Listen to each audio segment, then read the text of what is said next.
Thank you, Madam President. Members, I've been listening to a lot of debate, and it's quite fascinating to listen to history about where California has been and whether we've been leading and what we should do to go forward. But I heard a lot of stories about members and their families and why they came here, and I think maybe I should tell my story a little bit about why I came to this legislature. I came as a Republican who lives in a very small town, less than 300 people. Also come from a family of that homesteaded here in California and has worked the same piece of land for 80 years. I'm the third generation. My sons and my daughter are the fourth generation. I came to look for true environmentalists. When I say that,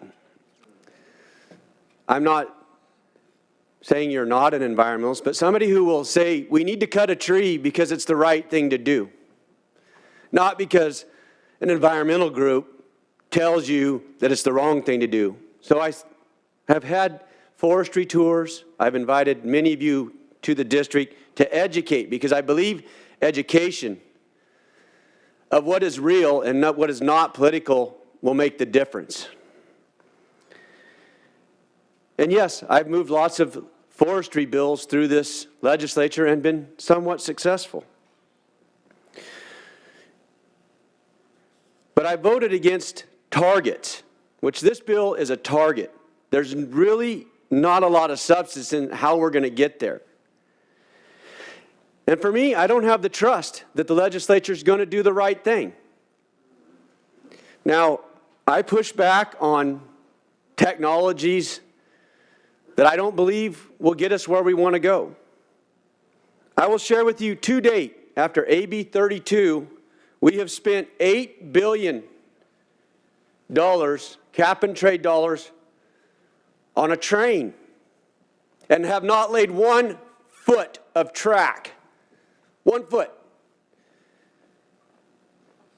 That's why I don't trust this process. Now, in that process, labor lined up. Right now, labor's not on board, but if labor was on board, this bill would be out of here. We all know the truth because it's political. It's about jobs. Doesn't matter what they do for the environment, it's about jobs.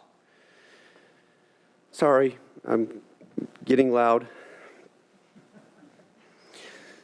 As I watch companies leave California because they can't afford to work here, and they go to states where they're not regulated as heavy, or they go to other countries. And that's your jobs that are leaving the state. The exodus of jobs out of California because of our regulations, and the regulations aren't changing the environment. As I talked about the bill to regulate lawnmowers and weed eaters, as my forest is burning down, that's the problem. We're going to give the California Air Resources Board more power with this bill. They got way too much as it is. We need to have some oversight on what they're really achieving. We had an analysis of what their carbon was per dollar, and it was horrible. So what did we do? They just changed administrators and said we're going to fix it with the next administrator.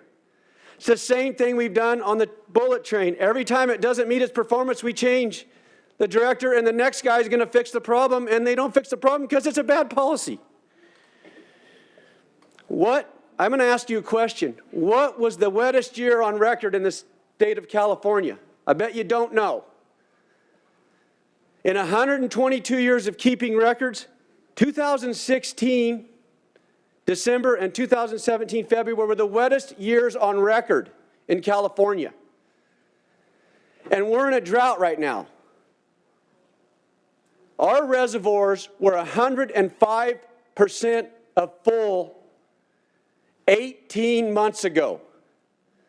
Where did the water go?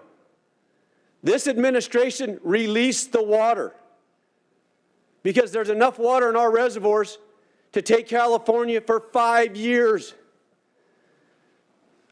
So there's a lot of policy that needs to be fixed in this place, and there's a lot of people that need to be held accountable for releasing waters and not taking care of the environment and not laying the track. And this bill is going to do nothing more than add to that. Members, for the future of my family and my ranch, I ask you to vote no on this and many other bills, and let's do some policy around here that's actually going to make a difference for the environment, that actually keeps businesses in California and not shifting our jobs to China where they pollute. It's the same air. Our companies compete against all these other companies. I compete against companies in Oregon, Washington, and Nevada, and I'm getting killed because my fuel is $1 a gallon more. My regulations are so much more. My wages are so much more. At some point, I can't compete. And I think I'm a pretty good farmer. But at some point, the legislature is causing my problems more than me. I urge a no vote on this bill.